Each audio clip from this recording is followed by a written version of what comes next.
అందరికీ నమస్కారం. కూటమికి సారథ్యం వహించి విజయం సాధించినటువంటి చంద్రబాబు నాయుడు గారికి, అదేవిధంగా జనసేన పార్టీ అధ్యక్షులు పవన్ కళ్యాణ్ గారికి, బీజేపీ అధ్యక్షురాలు పురంధరేశ్వరి గారికి శుభాకాంక్షలు తెలియజేస్తున్నా.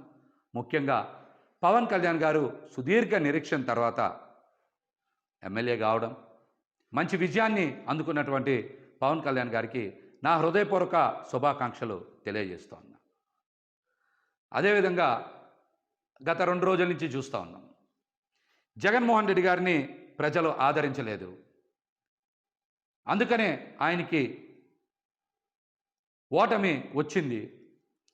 కేవలం 11 స్థానాలకే పరిమితం అయ్యారు. భారీ మెజార్టీలు కూటమి అభ్యర్థులకి వచ్చాయని చాలామంది మళ్ళీ విష ప్రచారం, చెడు ప్రచారం చేస్తూ ఉన్నారు. ఇందులో వాస్తవం లేదు. జగన్మోహన్ రెడ్డి గారు ప్రజల కోసం ప్రవేశపెట్టినటువంటి సంక్షేమ పథకాల్లో చాలా వరకు ప్రజలు సంతృప్తి చెందారు. జగన్మోహన్ రెడ్డి గారి వెనక ప్రయాణం చేస్తూ ఉన్నారు. జగన్మోహన్ రెడ్డి గారిని ఆదరించారని నేనైతే వ్యక్తిగతంగా భావిస్తూ ఉన్నా.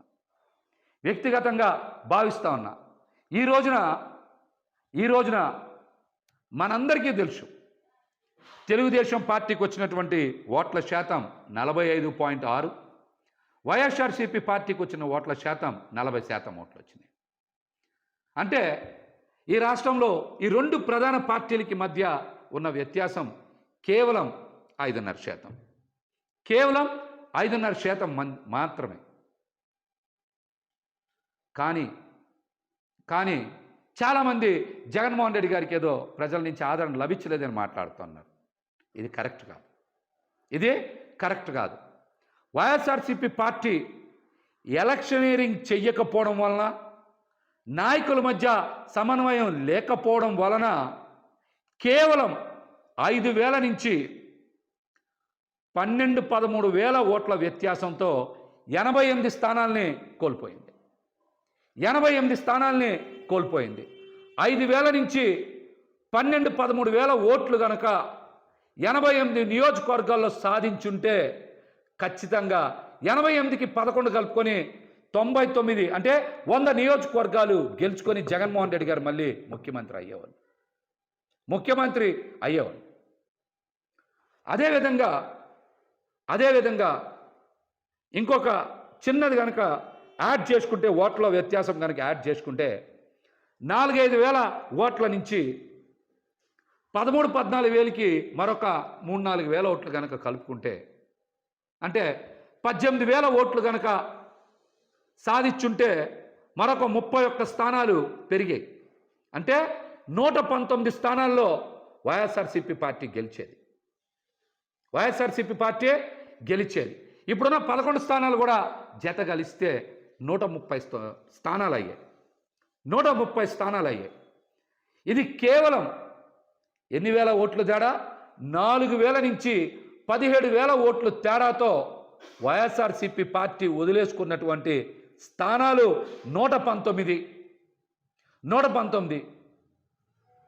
ఈ 11 కూడా కలుపుకుంటే 130 స్థానాలు వచ్చాయి. అంటే వైఎస్ఆర్సీపీ పార్టీకి మరొక 10 లక్షల ఓట్లు పడుంటే జగన్మోహన్ రెడ్డి గారు రెండోసారి ముఖ్యమంత్రి అయ్యేవారు.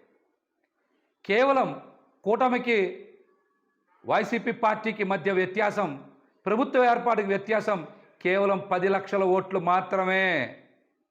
కానీ దీన్ని భూతద్దంలో చూపించి విష ప్రచారం చేయాలని చూస్తూ ఉన్నారు. ఈ కుట్రలు ఎక్కువ రోజులు కొనసాగవని కూడా తెలియజేస్తూ ఉన్నా. ఇక్కడ నాయకులు ఈరోజు బయటకు వచ్చి జగన్మోహన్ రెడ్డి గారినో లేకపోతే కొంతమందినో బాధ్యులను చేసి బయటకు వచ్చి మాట్లాడుతూ ఉన్నారు. ఇది సందర్భం కాదు. ఓటమి చెంది నిరాశలో ఉన్నటువంటి కేడర్కి, అదేవిధంగా మరొక మారు ముఖ్యమంత్రి అవుతారని ఆశించినటువంటి ప్రజలకి అండగా నిలవాల్సినటువంటి తరుణం.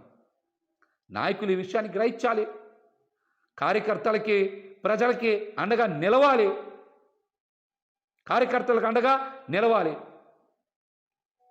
అద్భుతమైన ప్రచారం చేసి అన్ని వనరులు సమకూర్చిన తర్వాత కూడా ఓటమికి కారణం నాయకుల మధ్య సమన్వయం లేకపోవడం. రెండోది, ఖచ్చితంగా ఎలక్షనీరింగ్ చేయడంలో పార్టీ కొంత వెనకబడింది అనేటువంటి అంశం నాకైతే స్పష్టంగా కనబడుతుంది.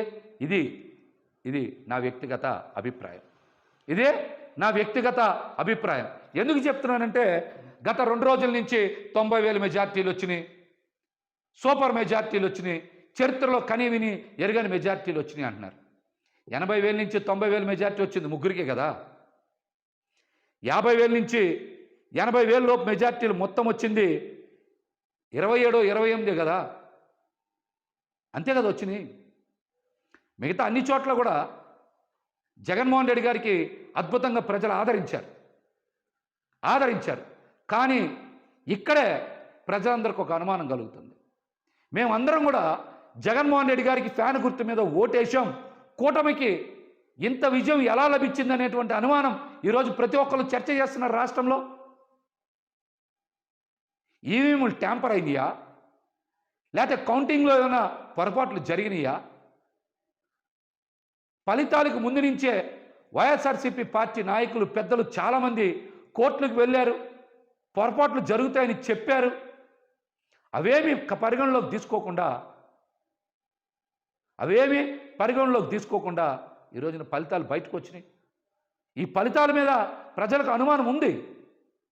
ఈవీఎంలు ట్యాంపరింగ్ జరిగాయేమనేటువంటి అనుమానం ప్రజల మధ్య విస్తృతంగా చర్చ జరుగుతుంది. For more videos like this, subscribe Big TV channel.